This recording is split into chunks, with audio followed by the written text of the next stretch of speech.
Mesdames, Messieurs, bonjour, bienvenue dans notre direct aujourd'hui. Je reçois Elisabeth Longness. Bonjour, merci beaucoup d'être avec nous. Vous êtes chercheur au CNRS, sociologue, et vous, avec de très nombreux universitaires de la région lyonnaise, vous faites un appel pour aider les étudiants syriens à revenir, à venir en tout cas, à obtenir une bourse pour pouvoir venir étudier à Lyon. Ce qui était le cas avant 2011. Ce qui se passe, voilà, avant 2011, avant ce qui se passe, la guerre en Syrie, à Damas. On va revenir là-dessus, bien évidemment. Vous connaissez les choses, puisque vous étiez à Beyrouth, au Liban, pas très loin de la Syrie, pas très loin de Damas, au moment où la guerre a éclaté.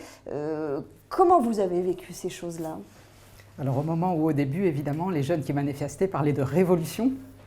La révolution a commencé en 2011, au printemps 2011, et s'est vite heurté à la répression du régime et donc à la violence et progressivement, du coup, à la militarisation du soulèvement et à toutes les dérives qu'on connaît aujourd'hui. Donc nous, ce qu'on a vu, c'est d'abord, en tant qu'Institut français du Proche-Orient, donc où j'étais responsable des études contemporaines, personnellement basé à Beyrouth. Oui. Nous avions des collègues à Damas, puisque l'Institut est régional.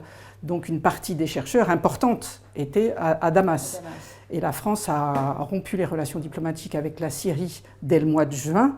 Le personnel français a progressivement dû quitter la Syrie, et en particulier nos collègues de Damas, donc en fait se sont repliés sur Beyrouth. Donc on a vu arriver nos collègues français, il y avait aussi des Syriens qui travaillaient, il y a toujours des Syriens qui travaillent avec l'Institut français du Proche-Orient, et beaucoup font les allers-retours entre Damas et Beyrouth. Donc on suit aussi un petit peu la situation avec eux, y compris avec les divergences politiques, les débats qu'ils ont entre eux sur la façon dont il faut interpréter les événements. Et puis, alors très vite, au début, il y a eu une sorte de déni de la part des autorités libanaises pendant de nombreux mois, mais on a vu arriver quand même assez rapidement, dès les premiers... la militarisation et les bombardements surtout du régime sur la ville de Homs, on a vu arriver les réfugiés progressivement, et aujourd'hui ils sont plus d'1 million comme vous savez au Liban. Parmi ces réfugiés, bien sûr, des étudiants, certains inscrits dans les universités libanaises, et d'autres, et c'est ça qui personnellement m'a beaucoup touché, d'autres qui se sont très tôt mobilisés dans les réseaux de solidarité syriens, et parfois syro-libanais, avec des groupes de Syriens, souvent avec des Libanais, qui essayaient de travailler pour aider, pour organiser les réfugiés. C'est vrai que la situation de ces étudiants est particulière, parce qu'effectivement, le régime de Bachar el-Assad, il y a une certaine forme d'oppression, parce qu'ils ont des idées démocratiques. Puis de l'autre côté, quand on voit Daesh, etc., là, ça c'est clair, là aussi. Donc, aujourd'hui, les universités en Syrie, ça tourne au ralenti. Alors, deux choses. D'une part, officiellement, les universités continuent à fonctionner, bien sûr. L'université de Damas, l'université d'Alep sont dans des zones sous le contrôle donc sécuritaire du régime. Elles fonctionnent moins bien, avec moins de moyens, mais surtout, beaucoup d'étudiants soit sont chassés parce qu'ils étaient des militants dans des réseaux démocratiques, ont dû quitter le pays, ou sont dans des zones donc hors contrôle du régime. Donc beaucoup d'étudiants n'ont plus accès à l'université. Ça c'est une chose, mais l'autre chose sur laquelle on insiste, c'est qu'il y avait une coopération entre la France et la Syrie. La France donnait des bourses, la Syrie aussi, évidemment, le gouvernement donnait des bourses à des étudiants syriens. On avait un certain nombre d'étudiants syriens qui venaient chaque année en France. Et notamment à Lyon. Et notamment à Lyon. Et ceux qui étaient déjà là, d'ailleurs, beaucoup ont perdu leur bourse, parce que dès qu'ils pointaient leur nez dans une manifestation, ils étaient repérés et ils perdaient leur bourse. Et puis, par ailleurs, donc, cette coopération a pris fin, a été interrompue, donc il n'y a plus d'étudiants syriens qui peuvent venir.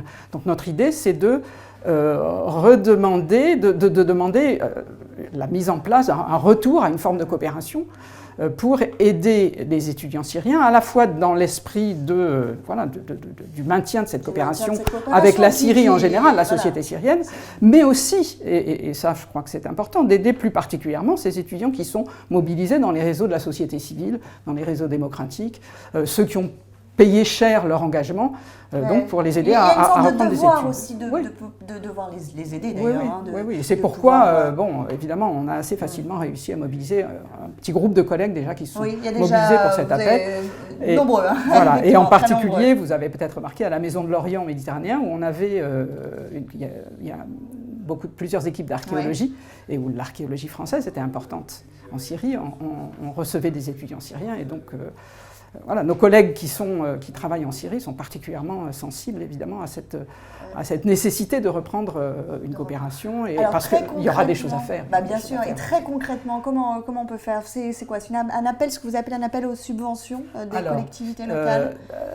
Donc notre appel, il prend la suite d'une initiative qui a eu lieu dans la région parisienne avec le soutien en particulier, en l'occurrence, de l'Université de Créteil et du département du Val-de-Marne. Mais aussi, donc, très vite, avec le soutien du ministère des Affaires étrangères. Alors, le ministère des Affaires étrangères soutient la démarche, est prêt à donner des visas, est prêt à apporter un certain nombre de garanties et d'aides matérielles en matière de protection sociale, en matière de financement des voyages, un certain nombre de choses comme ça. Et le ministère lui-même, donc, lance un appel aux collectivités locales. Donc, nous nous appuyons sur ce soutien du ministère en nous adressant au Conseil régional et à la métropole de Lyon pour que soit débloqué, au fond, un financement de bourse. Et ça fonctionne, puisque voilà, le Conseil général, il y a eu 25 étudiants qui sont venus début 2013, donc on voit que ça peut fonctionner. Ça peut fonctionner. C'est une vraie volonté derrière de à ma connaissance, il y en a eu aussi une dizaine, je crois, qui ont été reçus, mais là, je ne connais pas les détails, à l'université de Poitiers. Donc, il y a des endroits... Alors, il faut aussi ajouter que localement, il y a des universités qui font des efforts, mais pour l'instant, les efforts sont très dispersés et très limités. Et c'est pour ça que il nous semble que c'est important d'avoir un projet en fait plus important et plus systématique, global, collectif. Vous visez combien de personnes à peu près? Alors nous, comme il y en a eu 25, voilà, 25 ont été reçus dans le Val-de-Marne, on s'est dit logiquement, il y a 4 universités même dans 4 universités dans le pôle lyonnais si on compte Saint-Étienne, et si on vise la région, il faut aussi ajouter Grenoble. Donc on s'est donné un objectif de 40 étudiants. Alors suite aux rencontres qu'on a déjà eues à la région et à la métropole, on s'est rendu compte qu'il fallait être réaliste et qu'on n'aurait pas aussi vite que ça autant de bourses, mais on espère au moins dans les 2-3 années à venir atteindre ce montant. Alors sachant que, évidemment, les étudiants syriens ne sont pas francophones au départ, sauf exception, sauf une petite minorité. Et donc, ils ont étudié l'anglais plus que le français, ils font leurs études en arabe. Et donc, accueillir des étudiants implique d'abord mettre en place des formations en français. Et c'est ça aussi qui, évidemment, coûte cher et est un peu lourd à organiser. Donc, la première université qui est ciblée, c'est l'Université Lyon 2, avec son Centre international d'études françaises. Dont la directrice est très, nous prête une oreille très bienveillante et reçoit déjà des étudiants syriens. Là aussi, ponctuellement, il y a des étudiants qui arrivent comme réfugiés, en fait, déjà.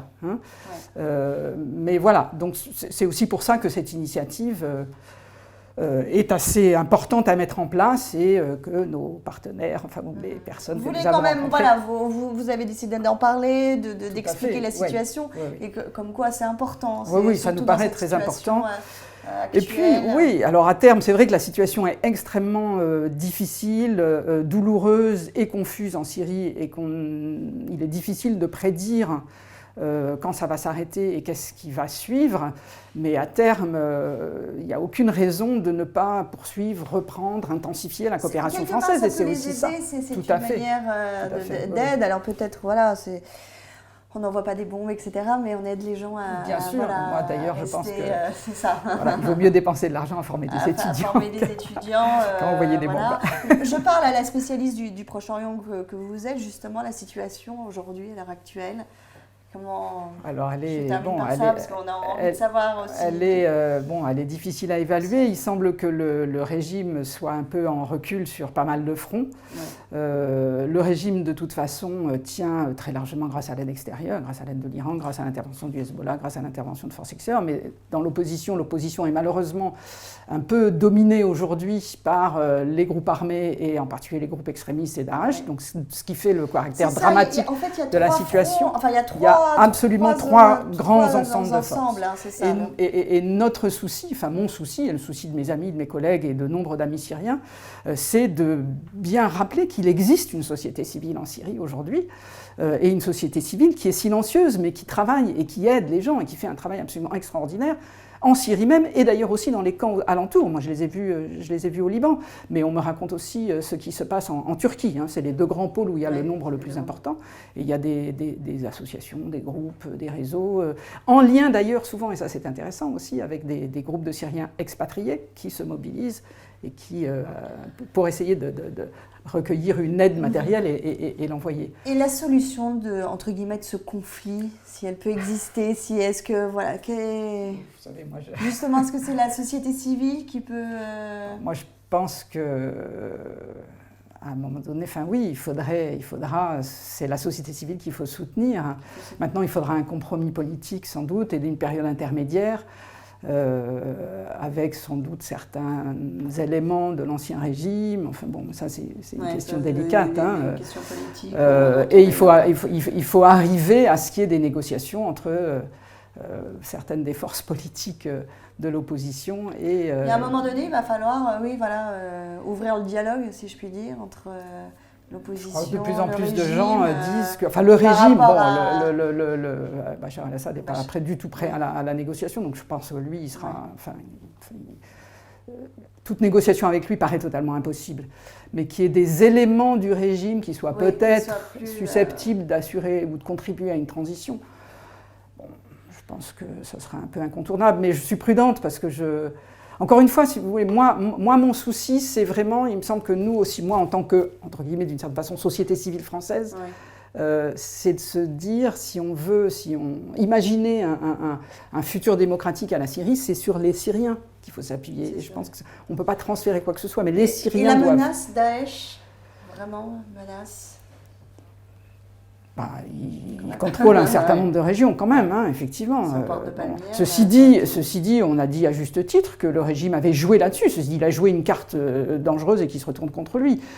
Après, il y a des thèses plus ou moins extrémistes, ou plus ou moins radicales sur la complicité de fait ou pas entre le régime Daesh. Enfin, le régime avait commencé pendant les premiers mois à libérer un certain nombre d'anciens prisonniers politiques qui ont ensuite pris la direction de ces mouvements islamistes. Donc, Et de toute façon, ça l'arrangeait politiquement de pouvoir dire, regardez, en face de moi, c'est des terroristes, des radicaux, moi je suis un régime laïque.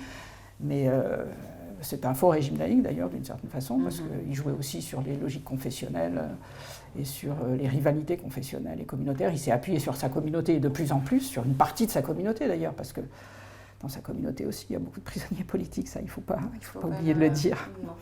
Écoutez, merci beaucoup Elisabeth Longness. Alors on le rappelle, appel aux subventions, c'est ça, pour faire revenir les étudiants. Voilà, c'est très important, les étudiants syriens dans ce mode de conflit. Notre appel, il s'adresse vraiment aux élus locaux et aux collectivités locales pour participer à ce...